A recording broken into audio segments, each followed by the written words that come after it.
The laughter in the Dodge City saloon died the moment Louis White pushed his chair back from the poker table and said the words that would seal his fate.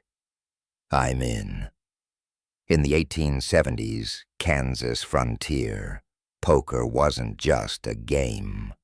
It was how men measured each other's courage, how disputes were settled, and sometimes how human lives were traded like cattle.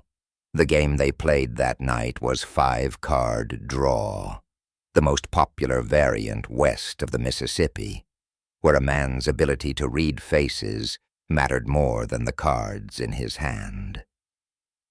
Every eye in the smoke-filled room turned to Louis.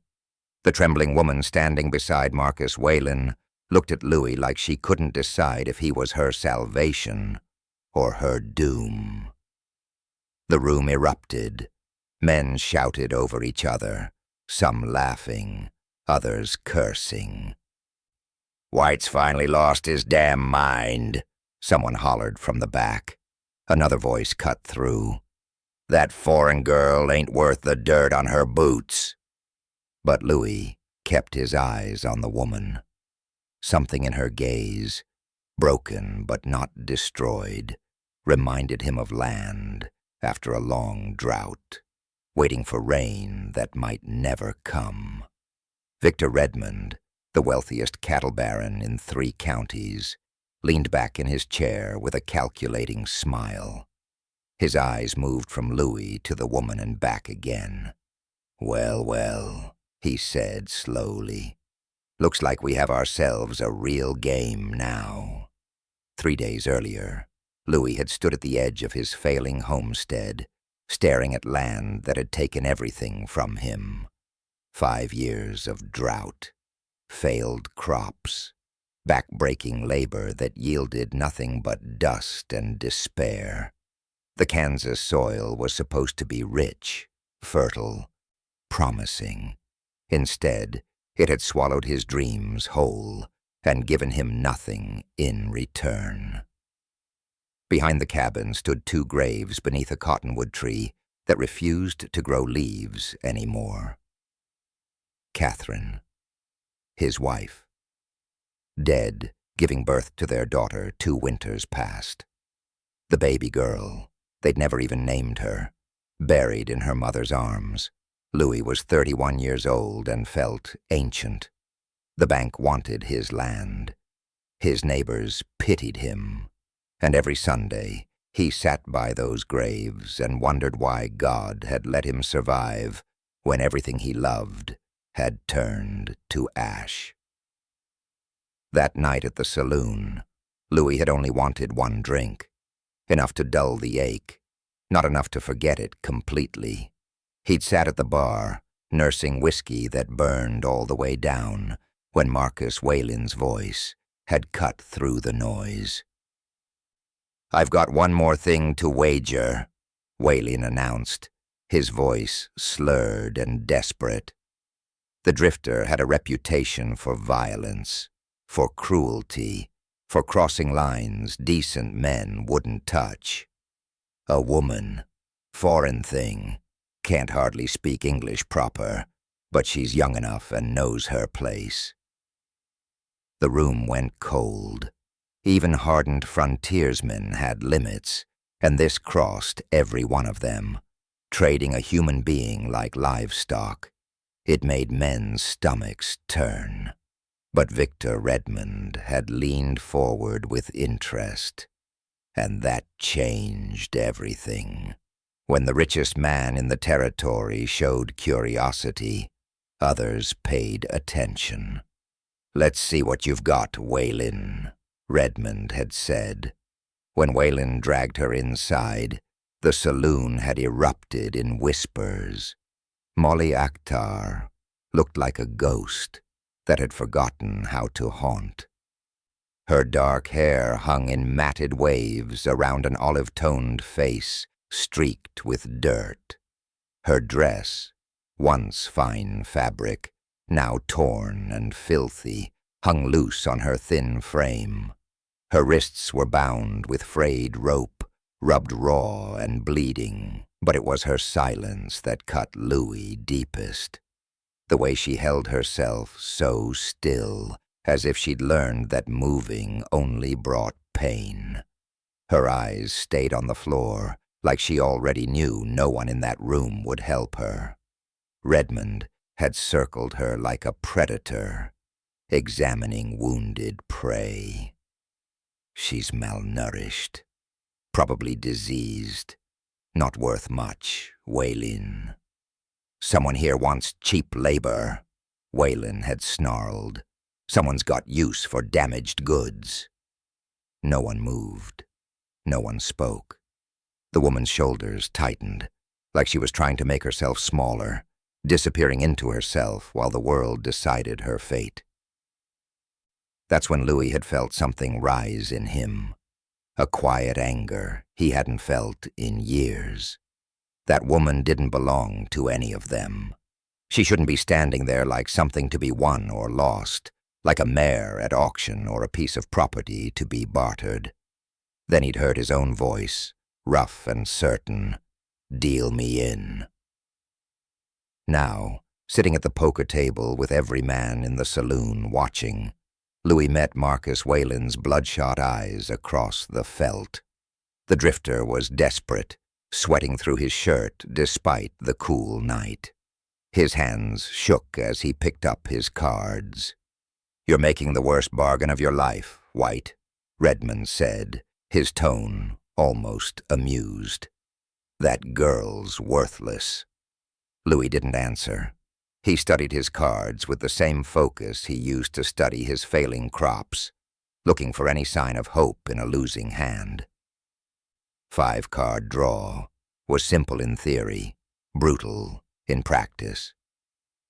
Each man received 5 cards, could discard and draw new ones, then bet on the final hand.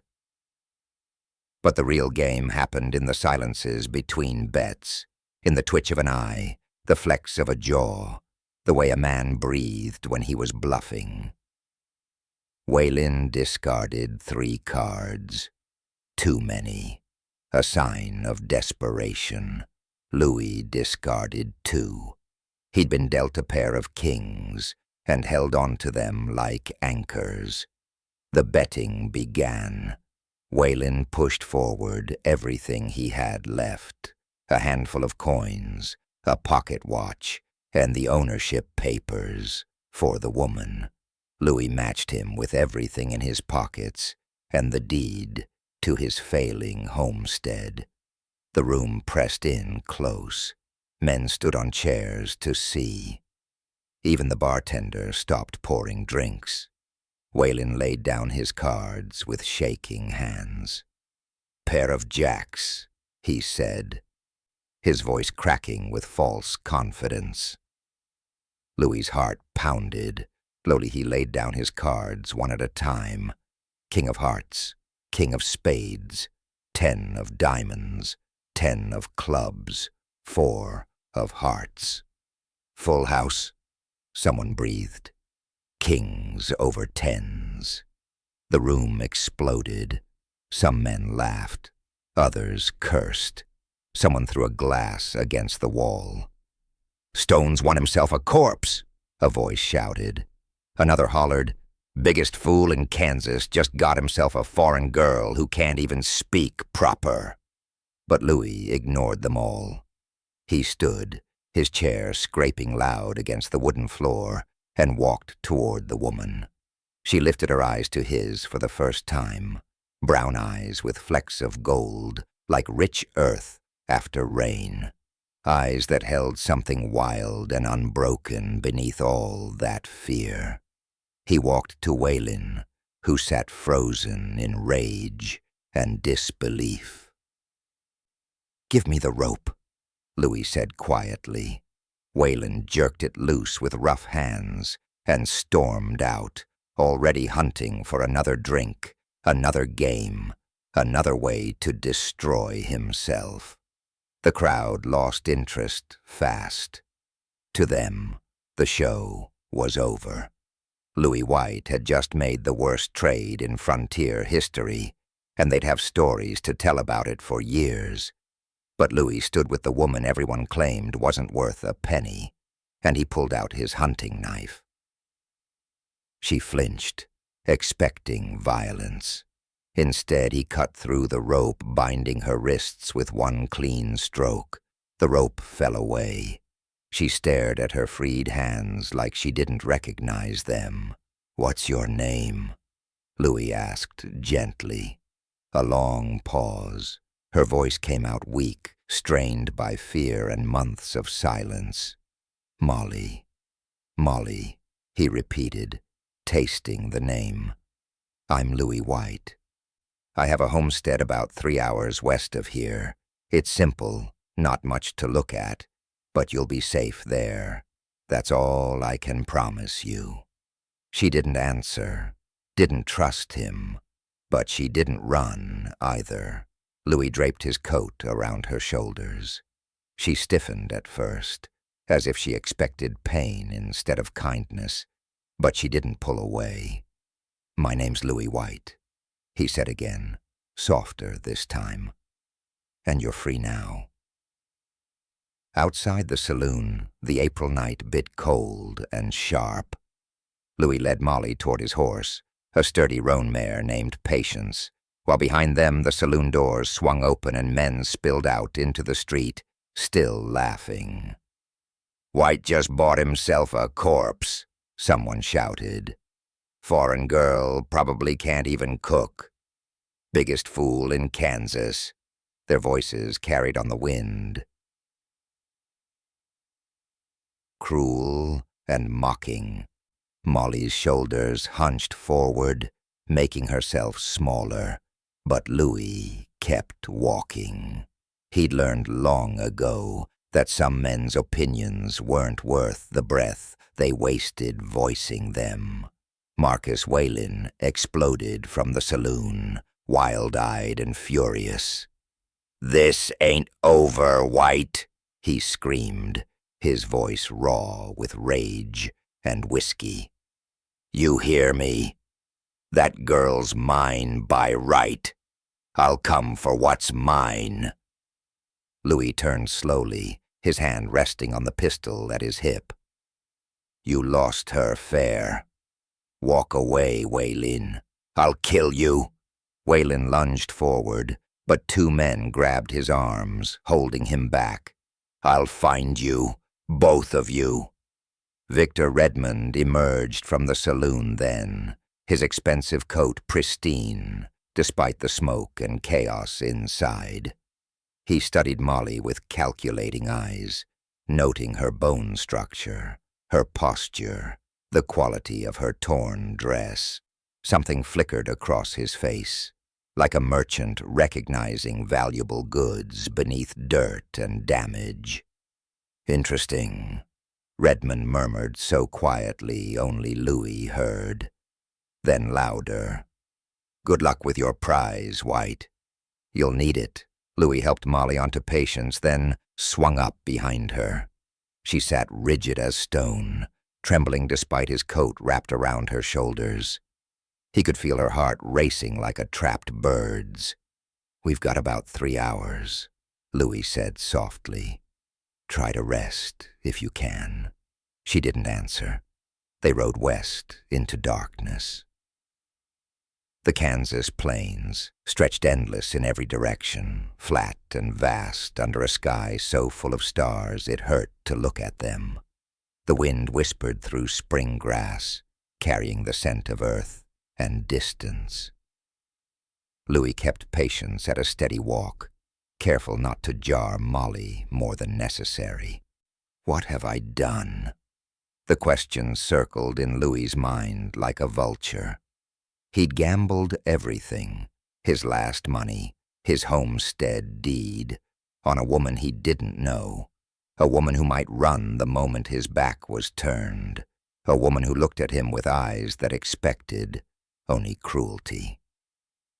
Catherine's face rose in his memory, her gentle smile, the way she'd hummed while kneading bread, the sound of her scream when the labor went wrong, when the midwife's face had turned grim, when everything good in his world had bled away into blood-soaked sheets.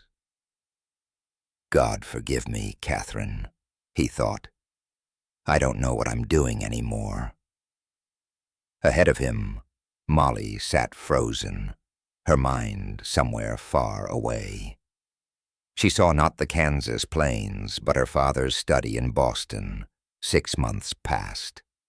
Lucas North, lying in bed, fever-bright and dying, his brilliant mind slipping away sentence by sentence. "Promise me," he'd whispered, his hand gripping hers with desperate strength.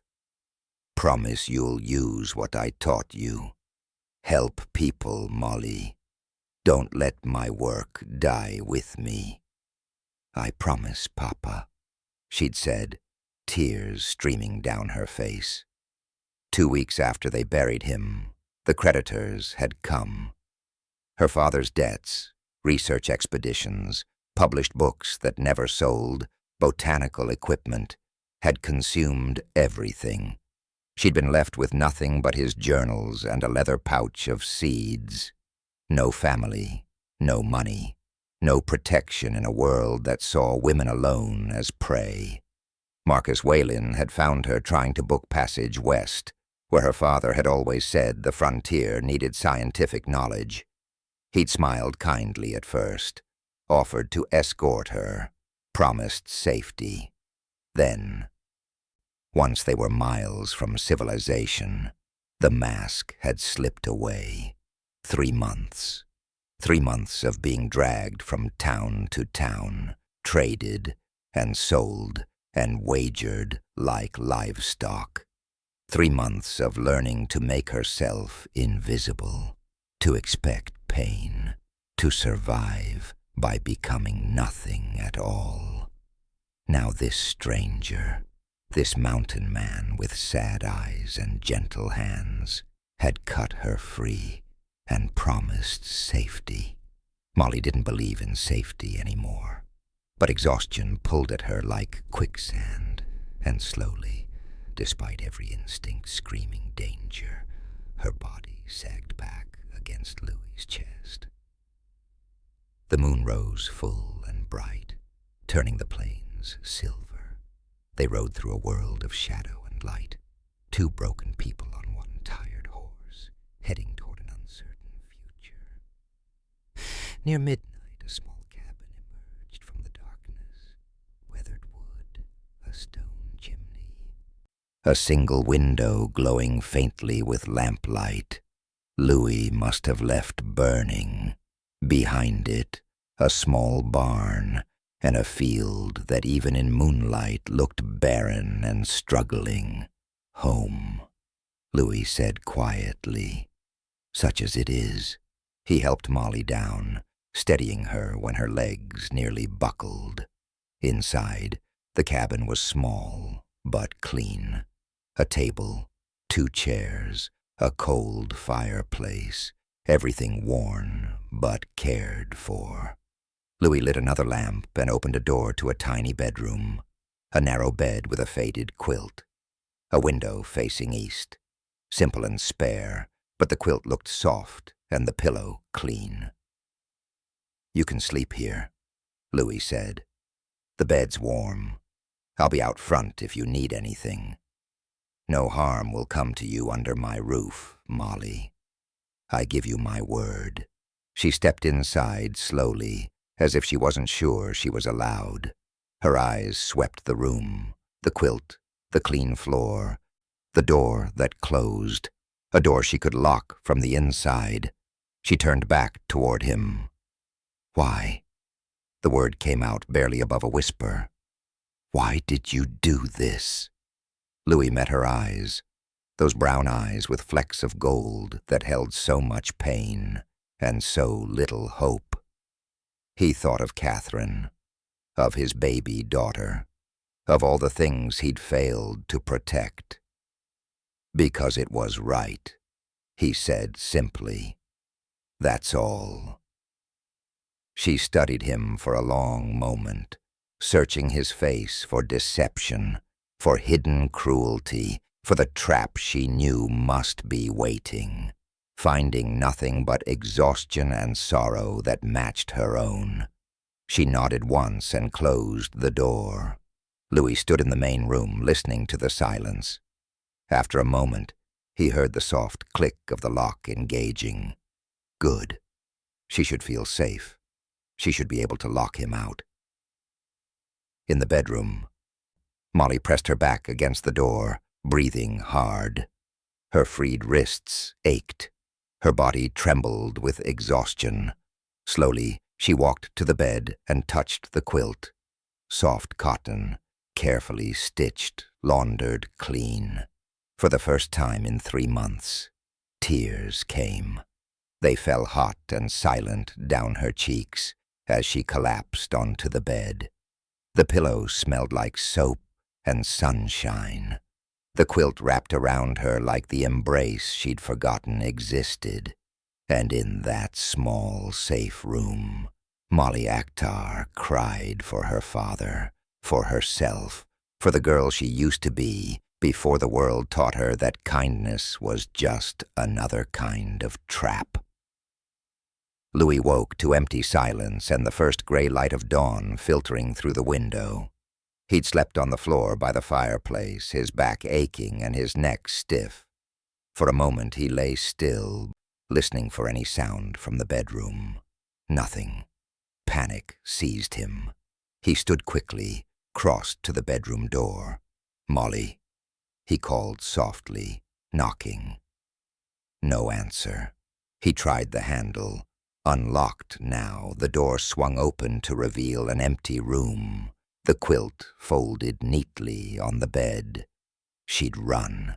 Of course she had. He was a fool to think. Movement outside the window caught his eye. Louis turned and saw her through the glass, kneeling in his barren field. Not running, not hiding, kneeling in the dirt. He stepped outside into the cold morning air, confusion washing over him. What was she doing? Molly knelt in the frost-touched soil, her dress damp at the hem, her hands moving through the earth with a focus so intense it startled him. She sifted dirt through her fingers, brought it close to her face, studied it like a scholar examining ancient texts. She didn't look afraid anymore. She looked alive. "Molly," Louis said gently.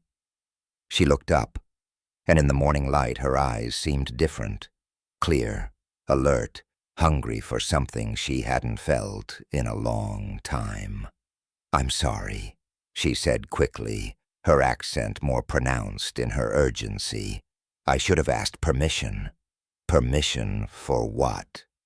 She hesitated, then gestured to the dirt surrounding her. "To examine your soil." Louis blinked. Of all the things he'd expected her to say, that wasn't one of them. The soil. "This land," she said slowly, confidence growing in her voice. "It is not dead. It is just sleeping, waiting for someone who understands." "Understands what?" Louis moved closer, watching her hands move through the earth with practiced precision. "The soil here is clay-heavy. Yes, but the mineral composition is exceptional. You have iron, phosphorus, trace elements most farmers dream of possessing." She stood, brushing dirt from her hands. "But you've been planting the wrong crops in the wrong patterns. The land is exhausted because it has been misunderstood." Louis stared at her. Nobody in the territory talked like that. Not even the farmers who'd been working land their whole lives. "How do you know all this?" For the first time since he'd met her, Molly lifted her chin without fear. "My father was Lucas North," she said, the name carrying weight like a stone dropped in still water. "The botanist." Louis's eyes widened. Even in Kansas, people knew that name. Lucas North had published papers on agricultural adaptation, had traveled 3 continents studying how crops survived in hostile environments. Yes. Molly's voice cracked slightly. He studied frontier soil for 20 years. I traveled with him everywhere, from Boston to California, from the Canadian territories to Mexico. He taught me everything: soil chemistry, companion planting, seed preservation, drought resistance. It was our life. Her eyes glistened. He died 6 months ago. Fever took him in 3 days. Before he passed, he made me promise to use what he'd taught me, to help people. Louis felt something shift in his chest.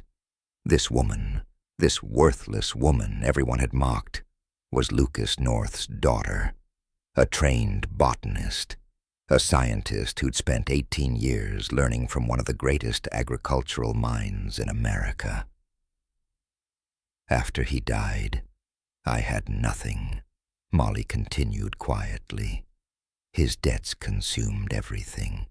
I was alone, trying to reach the frontier where I thought I could use my knowledge. That's when Waylon found me. She reached into her dress pocket and pulled out a small leather journal, water-stained and worn, but carefully preserved. My father's final research, she said softly. Hardy crop varieties he gathered from everywhere. Combinations that can survive drought, cold, poor soil, conditions that would kill normal plants. She paused, meeting Louis's eyes. If you'll trust me, Louis White, I can bring this land back to life. Louis looked at the journal in her hands, then at the barren field around them, then at her face. No longer the broken, terrified woman from last night, but someone remembering who she used to be, who she still was beneath the trauma. Hope was a dangerous thing. He'd buried hope with Catherine and their daughter. He'd watched hope die with every failed crop, every dry season, every Sunday spent talking to graves. But standing in the dawn light, watching this woman hold her father's life's work in trembling hands, Louis felt something crack open in his chest. It's your home now, he said quietly. You don't need permission. You never will. Something in Molly's face softened. Not trust, not yet, but the possibility of it. Then we begin, she said. She knelt again, and this time Louis knelt beside her. Molly traced a circle in the dirt with her finger. We start with circular beds, she explained, not rows. Circles allow for better water retention and create microclimates that protect vulnerable plants. Her hands moved with confidence, sketching patterns in the soil. We'll place nitrogen-fixing legumes here beside the corn. They'll feed the soil while the corn grows. Sunflowers around the perimeter as windbreaks. And here, she pointed to specific spots. Herbs that repel pests naturally. Everything supports everything else. Louis watched, fascinated, as she designed the first bed. For the first time in years, his land felt like it held possibility instead of just punishment. How long before anything grows? He asked.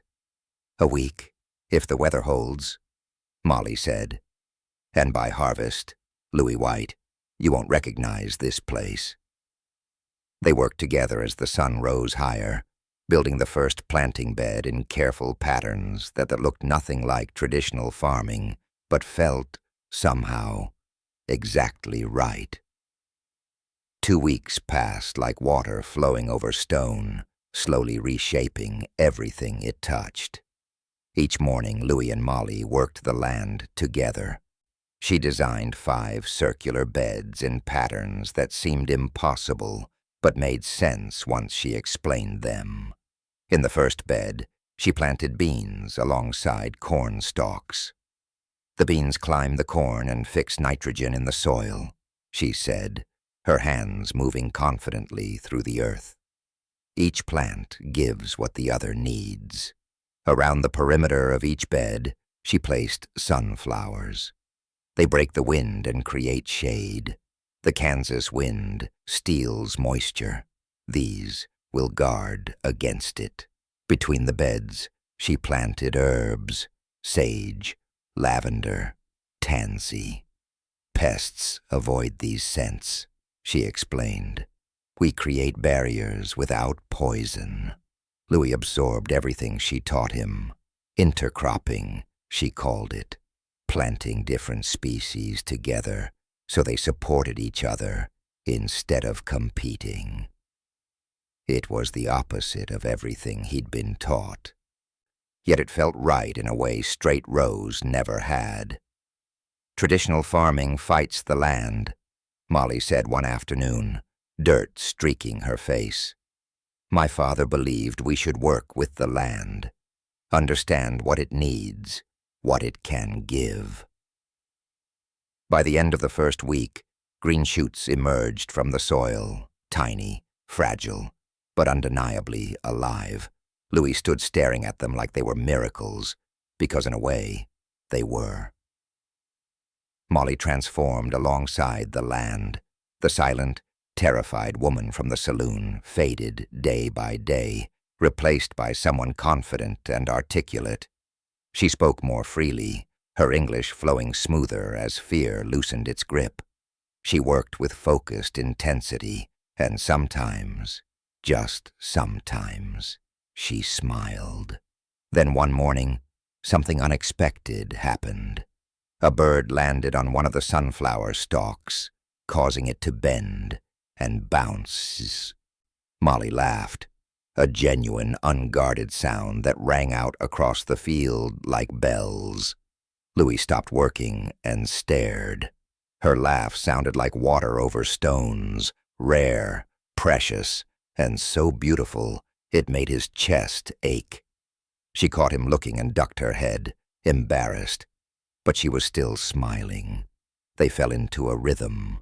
Work at dawn, rest during the hottest hours, work again until sunset. They shared meals at the small table, simple food that somehow tasted better when eaten together. And slowly, carefully, they shared their stories. My mother died when I was 7, Molly said one evening, her hands wrapped around a cup of coffee. After that, it was just Papa and me. We traveled everywhere, botanical expeditions, research sites, universities. He taught me to read soil like other girls learned to read books. Her voice softened. The fever came so fast. One day he was lecturing at Harvard. 3 days later, he was gone. I didn't know about the debts until after the funeral. They took everything, his equipment, his collections, even our home. I had nothing but his journals and the clothes I wore. That's when Waylin found you, Louis said quietly. Molly nodded, her eyes distant. I was trying to book passage west.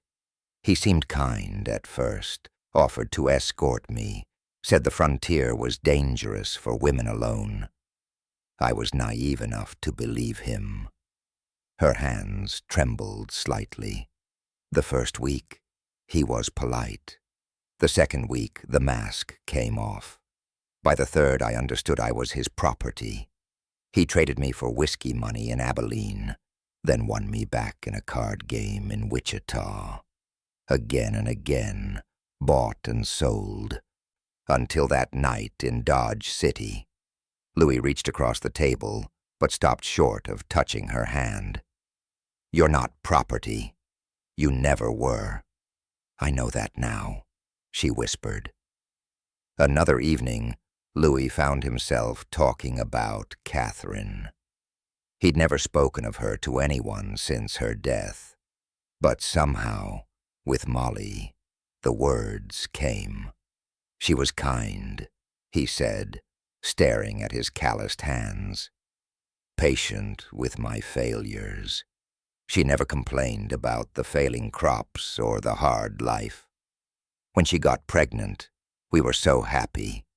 We thought finally, something good was coming.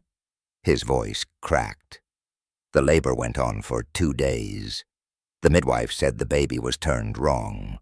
Catherine bled, and there was nothing I could do but watch her die.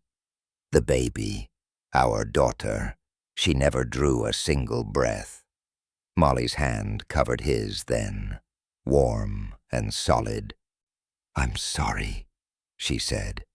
"I'm so sorry." They sat in silence, two broken people who understood that some grief never fully healed, but perhaps, together, they could learn to carry it without being crushed. On Saturday, they rode into the settlement for supplies. Louis felt Molly tense as they approached, her old fear returning. But he kept patience at a steady walk, and she stayed beside him. At Patterson's Mercantile, a weathered woman with kind eyes looked up from her counter. "Louis White," Mrs. Patterson said. Then her gaze moved to Molly. "And who's this?" "Molly Akhtar," Louis said. "She's helping with the homestead."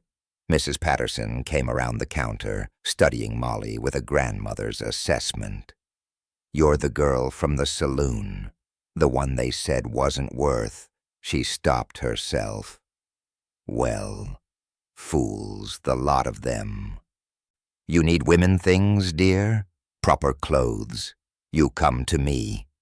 Any woman helping Louis White deserves better than what you're wearing." Molly's eyes widened. "Thank you," she whispered. Outside, they encountered Farmer Jensen, a struggling neighbor who'd lost 2 seasons to drought. He eyed Molly skeptically when Louis introduced her. "You're that foreign girl," Jensen said bluntly. "I am," Molly replied, lifting her chin. "I'm also a botanist. Your wheat is dying because you're planting too deep in clay soil. Pull it up, amend with sand and organic matter, replant shallow. You'll see growth in 2 weeks. Jensen blinked. "Just like that?" "Just like that." He looked at Louis, who nodded. "She brought my dead land back to life, Jensen. Give it a try."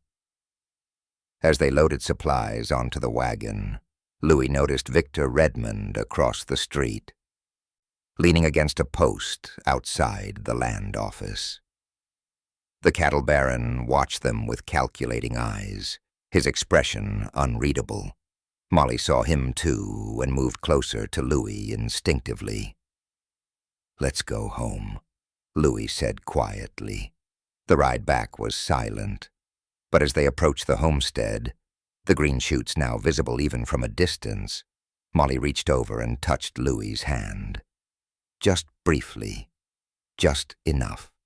It was the first time she'd touched him by choice, without fear, and it meant everything.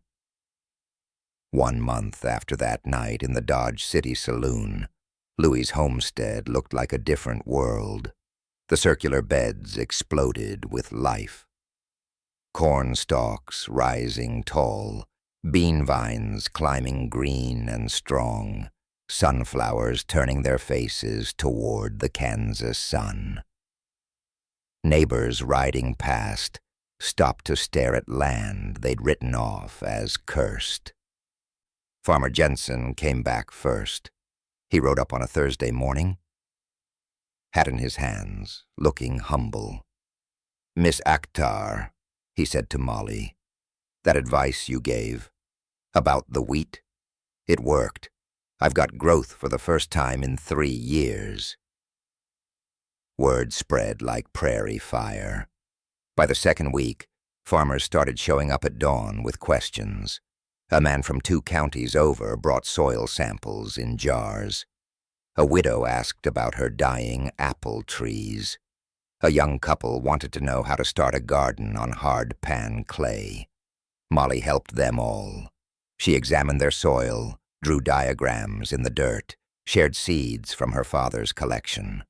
She charged nothing, asked for nothing, gave everything freely. The foreign woman who understands the earth, people started calling her. Some said it with respect, others with suspicion. But they all came seeking her knowledge. Louis watched her transform from someone who'd forgotten her own worth into someone who knew exactly what she could offer the world.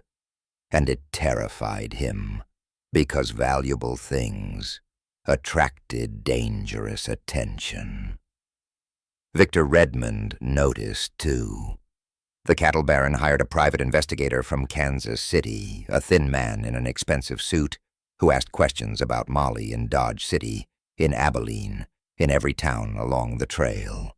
He sent telegrams to Boston, to universities, to agricultural companies, and he learned the truth.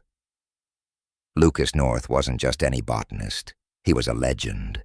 His research on drought-resistant crops was worth thousands, potentially tens of thousands, to the right buyers. Agricultural companies had been searching for his final journals for months, ever since his death. And his daughter, his trained, brilliant daughter, held all that knowledge in her head and in that water-stained journal she carried. Redmond saw opportunity. Not a woman, not a person, just profit wrapped in skin. He came on a Tuesday afternoon with 6 armed men and Territorial Marshal Hawkins. They rode up to the homestead in formation, deliberate and intimidating.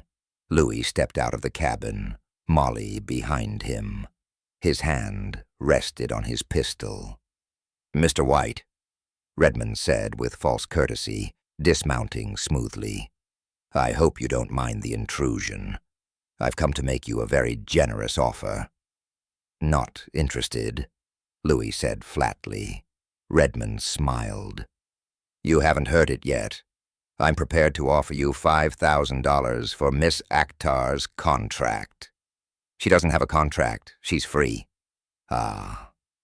Redmond's smile widened. "That's where you're mistaken." He pulled papers from his coat, official-looking documents with seals and signatures. "I have documentation proving that Marcus Whalen sold Miss Akhtar to me 3 days before your poker game, which means your claim to her is invalid." Molly's face drained of color. "That's a lie," she said, her voice shaking. "That never happened." Marshal Hawkins stepped forward, examining the documents. He was an older man, weathered and tired. "These look legitimate, Mr. White. Notarized signatures, witness marks. If Mr. Redmond's claim is valid—" "It's not valid," Louis interrupted. "Those papers are forgeries." "Then we'll need an investigation," the marshal said wearily. "A proper hearing. These things take time." 30 days, Redmond said smoothly. "I'm a reasonable man. We'll let the county courthouse settle this. In the meantime, perhaps Miss Akhtar would like to come voluntarily to my ranch. I have excellent accommodations, and I'm very interested in her botanical expertise." "No," Molly whispered. Redmond's smile never wavered, but his eyes went cold. "Then we'll wait for the hearing. 30 days, Miss Akhtar. The law will determine where you belong." He turned to his men.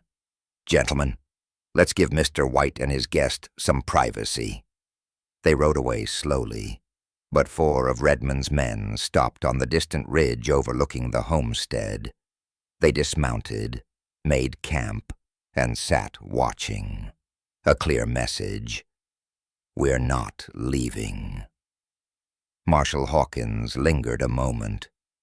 "Mr. White," he said quietly, "I don't like this any more than you do.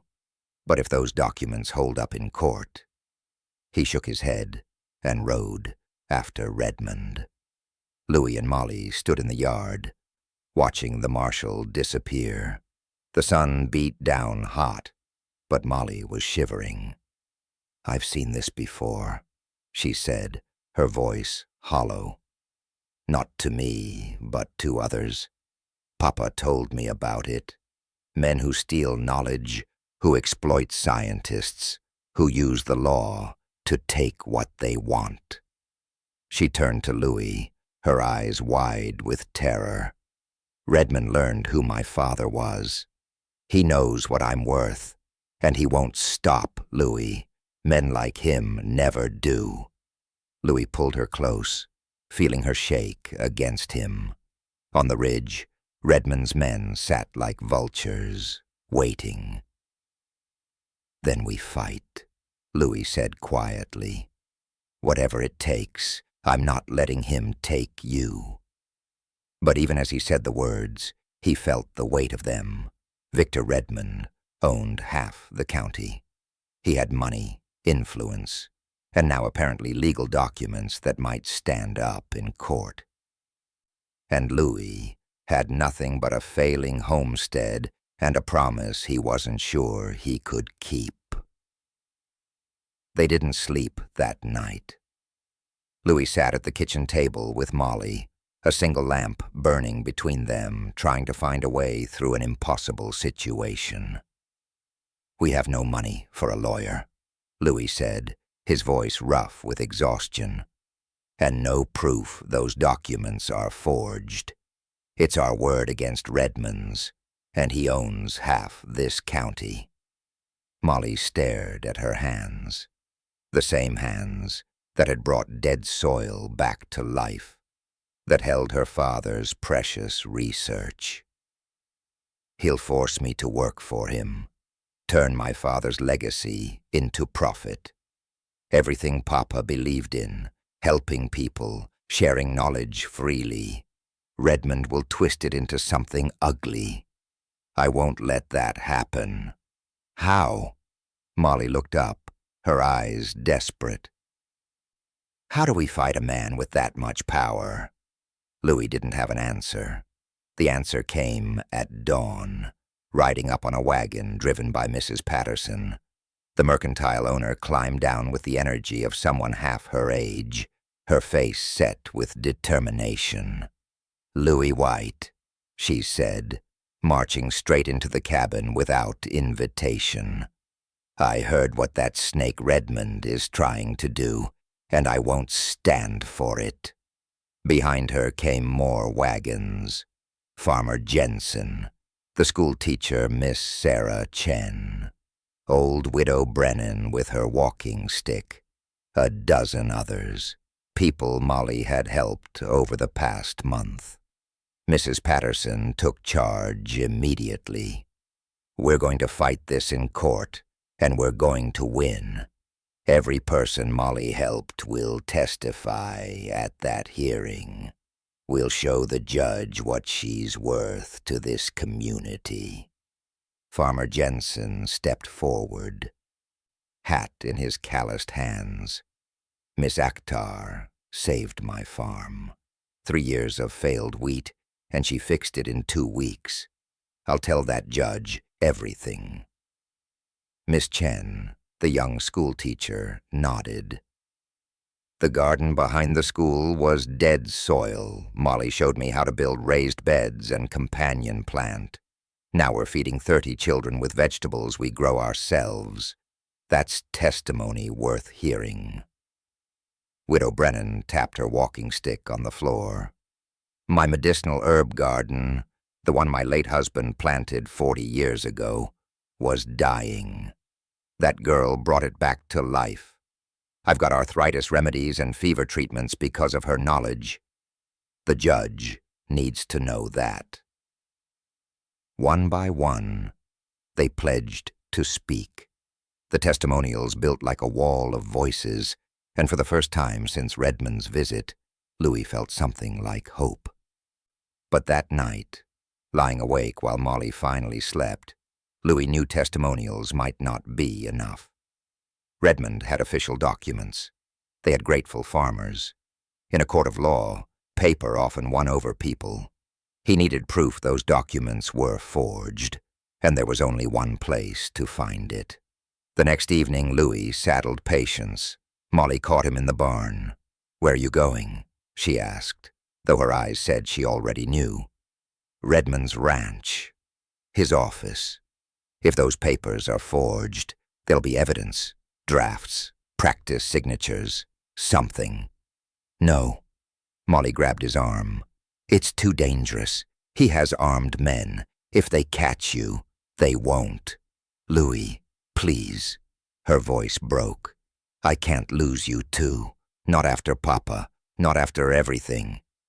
He turned to face her fully. In the dim lamplight, she looked terrified and beautiful and so alive, it made his chest ache. "I have to try," he said softly.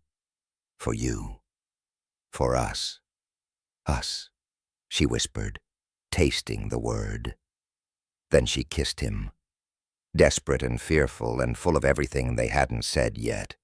Louis wrapped his arms around her, memorizing the feel of her against him, the taste of her tears, the way she held on to him like he was the only solid thing in a collapsing world. "Come back to me," she said, when they finally broke apart. "Promise me."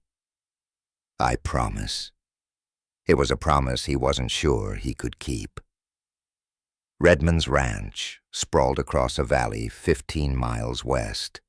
Louis left Patience tied in a cottonwood grove and approached on foot, using the darkness and his knowledge of the land to stay hidden. He'd borrowed a camera from Mrs. Patterson, a small box camera that used glass plates. Expensive and fragile, but it could document evidence in ways words couldn't. The main house blazed with lamplight, but the office building stood dark and separate. Louis picked the lock with a thin piece of wire, a skill he'd learned during leaner times, and slipped inside. Moonlight through the windows gave just enough light to see. He found the desk, started opening drawers, papers everywhere, land deeds, contracts, correspondence. Then he found the ledger, page after page of fraud, forged signatures, fake bills of sale. Redmond had been stealing land from families for years, using legal paperwork as his weapon. The pattern was clear: find vulnerable people, forge documents claiming prior ownership, use the courts to seize property. Molly wasn't his first victim. She was just his latest. Louis set up the camera with shaking hands and began photographing pages. Each flash of powder seemed impossibly loud, but he kept working. 1 plate, 2, 3, evidence that would destroy Redmond completely. He was loading the 4th plate when the door burst open. 5 men flooded in, guns drawn. Louis recognized them from the ridge, Redmond's hired muscle. "Found him," one shouted. Louis grabbed the camera and ledger, dove for the window. A gunshot exploded, wood splintering beside his head. He crashed through glass, hit the ground rolling, came up running. More gunshots. A bullet tugged at his coat. Another burned across his ribs like a hot iron. He stumbled but kept moving. The camera clutched against his chest, blood spreading warm down his side. He reached Patience, hauled himself into the saddle. The mare took off at a full gallop, Louis clinging to her mane, the world spinning around him. Behind him, Men shouted and more shots rang out, but the darkness swallowed him. He rode through the night, bleeding and barely conscious, clutching the camera that held Redmond's destruction. The homestead appeared at dawn, impossibly far away and then suddenly too close. He slid from the saddle and his legs buckled. "Molly," he tried to call, but it came out as a whisper. The cabin door flew open. Molly stood there in her nightdress, and when she saw him crumpled in the yard, blood soaking his shirt, she screamed his name. "Louis! Louis!" She ran to him, fell to her knees, pressed her hands against the wound in his side. Her face was white with terror, tears already streaming. "The camera," Louis gasped. "Protected the plates, evidence. We have proof." Then the darkness pulled him under, and he heard nothing more except Molly's voice calling him back from somewhere very far away. Molly dragged Louis inside, her strength born from pure terror. She laid him on the kitchen table and tore open his blood-soaked shirt. The wound wasn't as bad as the blood suggested. A rifle ball had grazed his ribs, carving a deep furrow, but missing anything vital. Still, he'd lost blood and ridden 15 miles in shock. She boiled water, tore clean cloth for bandages, and worked with the same focused intensity she used on soil. Her hands shook, but they didn't stop. Louis drifted in and out of consciousness, muttering feverishly. Camera. Protect the plates. Proof. The camera lay on the floor where he had dropped it, miraculously intact. Molly wrapped the exposed glass plates carefully and set them aside. When Mrs. Patterson arrived an hour later, summoned by the sound of gunshots that had echoed across the valley, she found Molly bent over Louis, tears streaming down her face as she stitched the wound closed with steady hands. "Dear God," Mrs. Patterson breathed. "What happened?" "He went to Redmond's ranch. For evidence." Molly's voice was hollow. "They shot him." Mrs. Patterson saw the camera on the table. Her eyes widened. "Did he get anything?" He said proof. Real proof. The older woman moved quickly. "I know photography. My late husband was a photographer. We can develop these plates in your root cellar. It's dark enough." She paused. "But we need to hurry. Redmond will come." They worked through the morning, turning the root cellar into a makeshift dark room. The chemical smell burned their eyes as the images slowly appeared on the glass plates. One by one, Redmond's crimes materialized in silver and shadow. Ledger pages showing systematic fraud, forged signatures, dozens of them. Bills of sale for properties Redmond never purchased. Names Molly recognized. Families who'd lost their land to legal disputes over the past 5 years. "This will destroy him," Mrs. Patterson whispered, staring at the evidence. "This is enough to put him in federal prison." But Redmond didn't wait for the law. By noon, 6 armed men had taken positions on the ridge surrounding the homestead. They didn't approach, didn't shoot, just sat like vultures, making their message clear. "You're trapped." Molly stood at the window, rifle in hand, Louis's rifle, though she barely knew how to use it, and watched them watch her. Behind her, Louis lay unconscious on the bed, fever burning through him. Mrs. Patterson rode out before they could close the circle completely. "I'm getting help," she said. "You hold this place until I get back." The siege began. For 2 days, nobody moved. Redmond's men stayed on the ridge. Molly stayed inside, tending Louis, rationing their dwindling supplies. She barely slept. Every sound made her jump. Every shadow looked like an approaching threat. On the second night, Louis's fever peaked. He thrashed in delirium, calling out names. "Catherine," he gasped. "I'm sorry. I couldn't save you." Molly held his burning hand, wiping his face with cool cloth. "Stay with me, Louis. Please stay."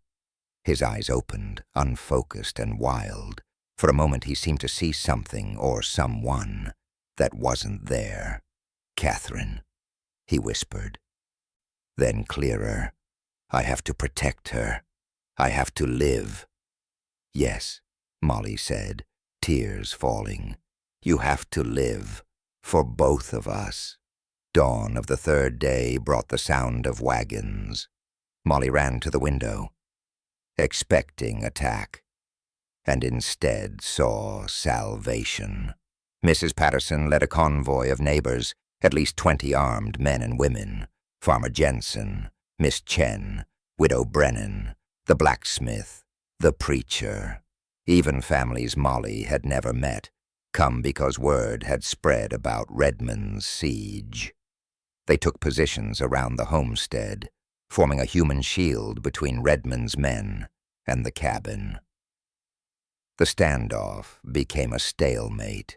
Redmond's 6 gunmen couldn't approach without starting a war, and they weren't paid enough to die for their boss. Inside, Louis's fever finally broke.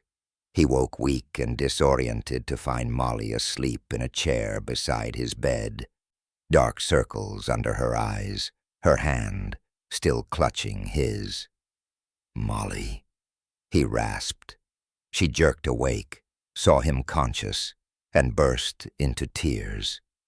"You're alive. Thank God, you're alive." "The evidence?" "We have it." Mrs. Patterson developed the photographs. "Louis, it's everything. Proof of years of fraud." He closed his eyes in relief. "Then we have a chance." That afternoon, everything changed. A contingent of riders approached under a white flag. At the front rode a tall, weathered man in a federal marshal's duster, a silver badge gleaming on his chest. Federal Marshal Clayton had arrived from the territorial capital in Topeka. Mrs. Patterson met him at the property line, and Molly watched through the window as they spoke. After a moment, the marshal dismounted and walked toward the cabin with Mrs. Patterson, leaving his deputies to face down Redmond's men. "Mr. White, Miss Akhtar," Marshal Clayton said as he entered. His voice was gravelly but kind. "I'm here on official federal business. Mrs. Patterson sent a very detailed letter to my office describing Mr. Redmond's actions. I'd like to see this evidence you've gathered." Molly brought out the glass plate photographs with shaking hands. Clayton studied each one with growing intensity. His jaw tightened. "I brought a handwriting expert from Kansas City," he said. "We'll need to examine Mr. Redmond's forged documents as well." The expert, a thin man with spectacles and ink-stained fingers, spent 2 hours comparing the photographs to the papers Redmond had presented, claiming ownership of Molly. He used a magnifying glass, made notes, consulted reference books. Finally, he looked up. "These are forgeries," he announced. "Sloppy ones, actually. The pressure patterns are inconsistent, the ink composition doesn't match the dated period, and several signatures are clearly traced. Whoever made these documents was confident they wouldn't be examined by an expert." Marshal Clayton nodded grimly. "Mr. Redmond has been under federal investigation for 3 months. We've been tracking land fraud across 3 counties. These photographs." He gestured to the evidence. "This connects everything. You've handed us the case we needed to arrest him." Molly felt her knees weaken with relief. Louis, still pale and weak, managed to sit up. "The hearing?" Louis asked. "We'll proceed as scheduled," Clayton said. "But now with federal oversight. Mr. Redmond will be arrested in court when he appears, and Miss Akhtar," he turned to Molly, "you're under federal protection now. No one can touch you." Outside, Clayton's deputies moved to the ridge and ordered Redmond's men to disperse. Outnumbered and facing federal authority, they rode away without a fight. The siege was over.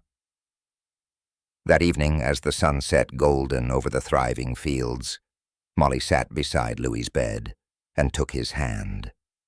"We won," she whispered. "Not yet," Louis said, "but soon." The county courthouse in Dodge City had never seen such a crowd. By 8 in the morning, 2 hours before the hearing, every bench was filled. People stood along the walls, packed 3 deep in the aisles, and spilled out into the hallway. Farmers who'd driven through the night, families Redmond had wronged, citizens who'd heard about the foreign woman who understands the earth and wanted to see justice done. Molly sat at the front table beside Louis, who still moved stiffly from his healing wound. Her hands were folded in her lap, but they trembled. She wore a simple dress Mrs. Patterson had given her, clean, modest, respectable, but she felt exposed, like she was back in that saloon again, waiting for the world to decide her worth. Louis reached over and covered her hand with his. "We have the truth," he said quietly. "That's all we need." The doors opened, and Victor Redmond entered.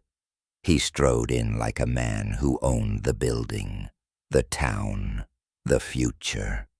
His suit was expensive, his boots polished, his smile confident. He nodded to acquaintances in the crowd, shook hands with his lawyer, a slick man from Kansas City named Thornton, and took his seat without even glancing at Molly. He believed he'd already won. Judge Morrison, a gray-haired man with tired eyes who'd presided over Dodge City courts for 20 years, called the hearing to order. "We're here to determine the validity of ownership claims regarding Miss Molly Akhtar. Mr. Thornton, you may present your opening statement." Thornton stood smoothly. "Your Honor, this is a simple matter of contract law. My client, Mr. Victor Redmond, purchased Miss Akhtar from Marcus Whalen 3 days before the poker game, in which Mr. Louis White claims to have won her. We have notarized documents proving this transaction. Mr. White's claim is therefore invalid, and Miss Akhtar legally belongs to Mr. Redmond." Gasps rippled through the courtroom. Molly's stomach twisted, even though she'd known this was coming. "Miss Akhtar," Judge Morrison said, "please take the stand." Molly's legs barely held her as she walked to the witness chair. She placed her hand on the Bible and swore to tell the truth, her voice shaking. "Tell us, in your own words, what happened," the judge said gently. Molly took a breath, then another. Then she began. She told them about her father's death, about being alone in Boston with nothing but his journals and his debts, about trying to reach the frontier where she could use her knowledge to help people, just as her father had wanted. "Marcus Whalen found me at the coach station," she said, her voice growing stronger. "He seemed kind at first, offered to escort me west, I was naive enough to trust him. Her hands clenched in her lap. For 3 months, he treated me like property. He traded me for whiskey money, won me back in card games, sold me to anyone who'd pay. That night in the saloon, he wagered me because he had nothing else left. Mr. White won that game fairly. He cut my ropes and told me I was free. Thornton stood for cross-examination, his smile sharp. Miss Akhtar, you claim to be the daughter of Lucas North, the famous botanist. Rather convenient, isn't it? A woman with no papers, no proof, suddenly claiming such an illustrious heritage. I have proof, Molly said. She produced her father's journal from her pocket. His research, his handwriting, his life's work, which you could have stolen from anyone, Thornton suggested. I could not have stolen the knowledge in my head, Molly replied, lifting her chin. I can tell you the mineral composition of Kansas clay soil, the optimal nitrogen-fixing ratios for intercropping, the drought resistance properties of 20 different grain varieties. I learned this from my father over 18 years. That cannot be stolen, Mr. Thornton. It can only be taught. The courtroom murmured approval. Thornton's smile faltered. Louis testified next, describing the poker game, winning Molly, bringing her home. She asked me why I'd done it, he said. I told her because it was right. That's still my answer. Then came the community testimonials. Farmer Jensen brought 2 bundles of wheat, 1 brown and dying, 1 green and thriving. This is my crop before Miss Akhtar's help, he said, holding up the dead stalks. And this is after. She saved my farm, saved my family from starvation. Miss Chen described the school garden that now fed 30 children. Widow Brennan talked about medicinal herbs that eased pain and treated fever. One by one, farmers and families stood and testified to Molly's knowledge, her generosity, her worth to the community. Mrs. Patterson's testimony brought tears to many eyes. That girl has given freely to everyone who asked, the older woman said. She's helped more families in 6 weeks than most people help in a lifetime. She's not property, Your Honor. She's a blessing. The mood in the courtroom had shifted. Even Judge Morrison looked moved. Then Marshal Clayton took the stand. Your Honor, he said, his voice carrying authority. I represent the federal government in an ongoing investigation into land fraud across 3 Kansas counties. Mr. Victor Redmond has been our primary suspect. Redmond's confident smile finally cracked. Clayton nodded to his deputy, who brought forward the glass plate photographs. One by one, they were displayed on a screen using a magic lantern projector. The courtroom gasped as Redmond's ledgers appeared, page after page of forged signatures, fraudulent bills of sale, systematic theft. These photographs were taken from Mr. Redmond's office. Clayton continued. They show a pattern of fraud spanning 5 years. At least 17 families have lost their land to Mr. Redmond's schemes. The handwriting expert testified next, his analysis damning and precise. The documents claiming Mr. Redmond purchased Miss Akhtar are forgeries, sloppy ones. The ink is wrong, the paper is wrong, and the signatures are clearly traced. They would not have fooled any serious examination. Other families came forward then. People Redmond had defrauded. people who'd lost farms and homes to his fake documents. Their testimonies built like a wall of evidence brick by brick until the truth was undeniable. Redmond sat frozen, his face white, his hands gripping the table. Judge Morrison looked at him with disgust. "Mr. Redmond, do you have anything to say in your defense?" That's when Victor Redmond snapped. He stood suddenly, his chair crashing backward.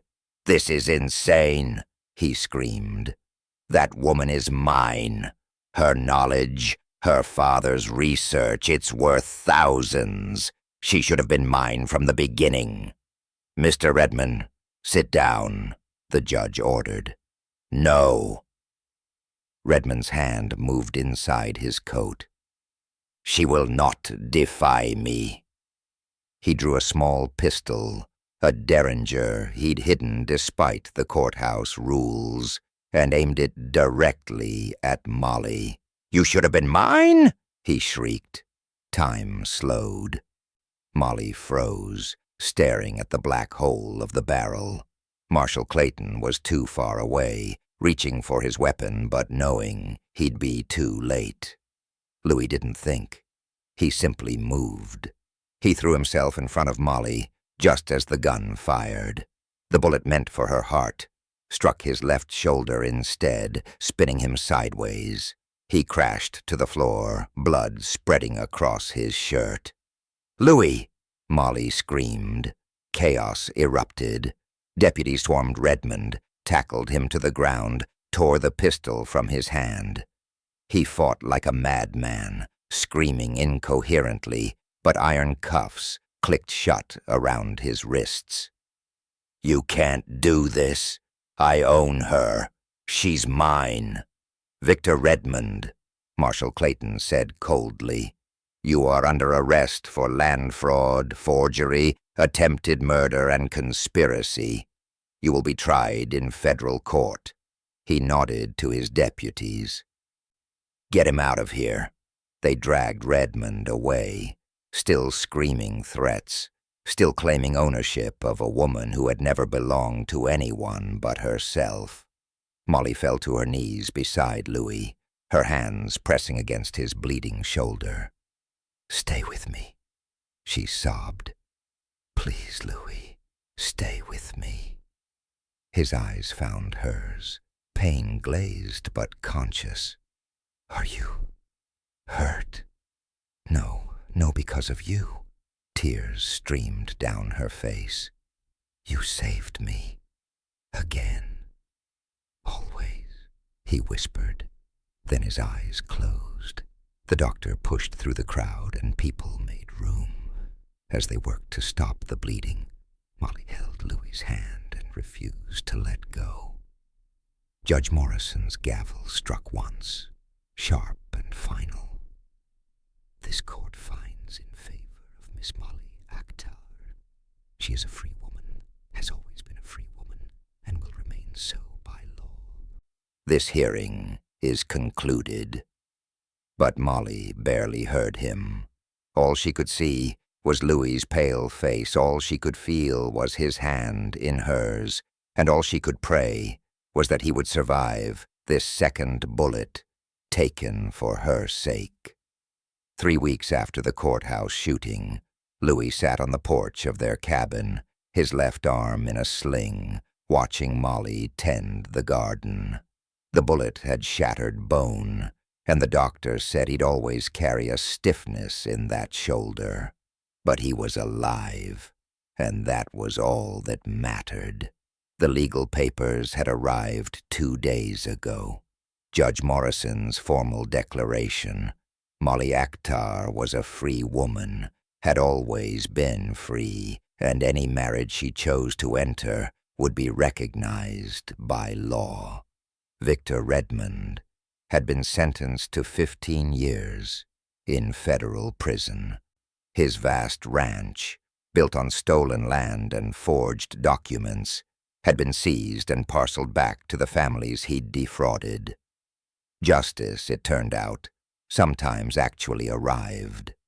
The community had celebrated with a barn raising at the Jensen farm, though it felt more like a harvest festival.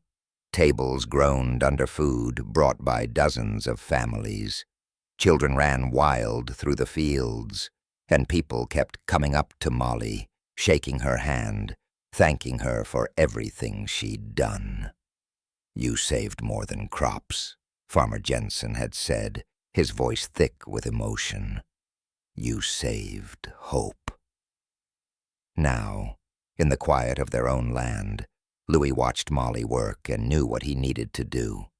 His heart hammered as he stood and walked toward her, his arms still aching, but his purpose clear. "Molly," he said. She turned, smiled at him, that smile that had become his favorite thing in the world. He took a breath. "I won you in a poker game. Brought you here because it seemed like the right thing to do, but somewhere between that first morning when you touched the soil and now, everything changed." He paused, searching for words. "I don't want you here because of a card game or because you feel obligated. I want you here because you choose to be. Because you want to be." Molly set down her gardening tools, her eyes glistening. "So I'm asking," Louis continued, his voice rough with emotion, "will you marry me? Not because the law says you're mine, but because you want to build a life together. Will you choose me, Molly Akhtar, the way I choose you?" Molly crossed the space between them, careful of his injured shoulder. "I choose you," she said, tears and laughter mixing together. "I have been choosing you every day since you cut those ropes. Yes, Louis White. Yes." He kissed her then, gentle and deep, and felt the last pieces of his broken heart finally heal. They married on a Saturday in late June. Mrs. Patterson, who was also a justice of the peace, a fact that had surprised no one, officiated. The entire community came. They held the ceremony in the field Molly had first touched, surrounded by thriving crops and the sweet smell of growing things. Molly wore a dress Mrs. Patterson and the other women had sewn together, simple but beautiful. Louis wore his best shirt, his arm still in a sling, but his smile brighter than the Kansas sun. "I now pronounce you husband and wife," Mrs. Patterson said, her voice carrying across the field. "And may God bless this union that began in darkness but found its way to light." The kiss they shared brought cheers from the crowd. Afterward, Farmer Jensen stepped forward with an envelope. "We all talked," he said, his weathered face splitting into a grin. "And we decided you two need more room to grow. This is a deed to the 40 acres adjoining your property. It's from all of us, for your future." Molly burst into tears. Louis couldn't speak at all. Summer arrived in full glory. The circular beds exploded with life. Corn standing tall and strong, beans climbing green and heavy, sunflowers turning their faces toward the sun like worshippers in prayer. The harvest was the most productive in county history. Louis's once failing homestead had become a model of agricultural success, and people came from 3 counties away to see Molly's techniques in action. But Molly's work extended beyond the field. She began writing her father's research into a practical guide, something settlers could actually use, written in clear language without academic pretension. "What will you call it?" Louis asked one evening, watching her bent over pages of careful notes. She looked up, her eyes bright. "Lucas North's Legacy. A settler's guide to frontier agriculture. Papa always wanted his research to help ordinary people. This will be his gift to the frontier. The University of Kansas heard about the project and sent a representative. They wanted to publish it, would pay her as a consultant, and were interested in her developing an entire agricultural curriculum. The advance they offered cleared every debt Louis had accumulated in 7 years of failing crops and paid for expansions to the homestead that would have taken decades to afford otherwise. Financial security arrived like rain after drought. Unexpected, overwhelming, life-giving. Late summer brought another kind of revelation. Molly found Louis in the barn one evening, his face troubled. She took his hand without speaking and placed it on her belly. Just placed it there and waited. It took him a moment to understand. Then his eyes went wide. "Molly, I'm carrying your child," she said softly. The words broke him. 7 years of grief, of talking to graves, of believing he'd never be a father. It all came crashing down. He sank to his knees, his face pressed against her stomach, and wept like he hadn't wept since Catherine died. Molly held him, her own tears falling into his hair. "We're going to have a baby," she whispered. "A new life, a new beginning." The next Sunday, Louis visited Catherine's grave alone. The cottonwood tree above it, dead for so long, had begun showing green leaves. Impossible, miraculous, but undeniably real. He knelt between the 2 headstones, touching each gently. "I loved you," he said to Catherine's grave. "I always will. You and our daughter, you'll always be part of me."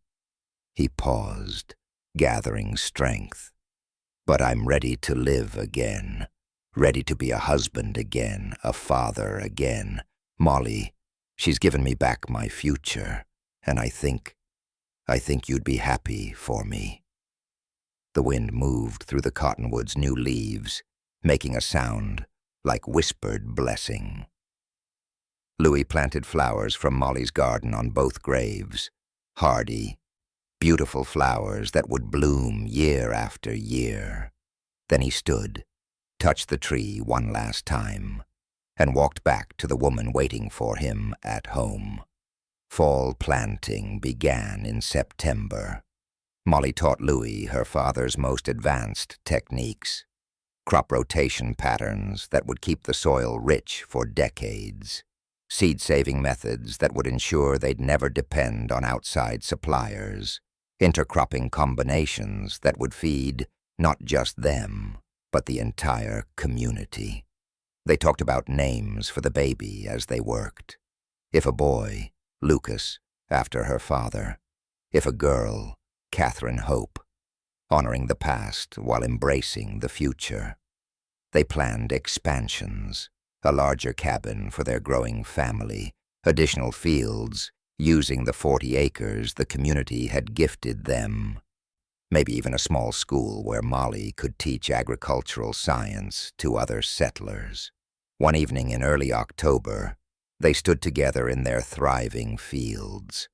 The sun set golden and vast across the Kansas plains, painting everything in shades of amber and hope. The wheat they'd planted moved in the wind, like a living sea. Louis's arm was around Molly's shoulders, his injured arm, still stiff but strong enough to hold her. Her hand rested on her belly, where their child grew. "They called you worthless," Louis said quietly, watching the sunset paint her face in gold. "They called me a fool for winning you in that poker game." Molly leaned into him, her voice soft but certain. "We were both broken. Now we're whole." The wind moved through the wheat, through the sunflowers, through the new leaves on the cottonwood tree, that had forgotten how to live. Somewhere in the distance, a meadowlark sang its evening song. The land that had been dead now thrived. The man who had given up hope now dreamed again. And the woman the world dismissed as worthless carried within her the future they would build together. Louis pressed a kiss to Molly's temple, feeling her pulse beneath his lips, feeling life moving in her belly, feeling the earth solid and generous beneath their feet. Tomorrow they would plant winter wheat. Next week, they would start building the addition to the cabin. Next spring, they would welcome their child into a world they had transformed through knowledge, love, and the stubborn refusal to accept what everyone else called impossible.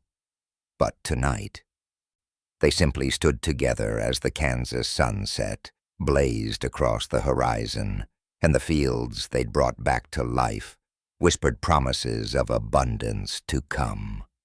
And the woman the world dismissed as worthless had given one broken Kansas farmer back his reason to believe in tomorrow.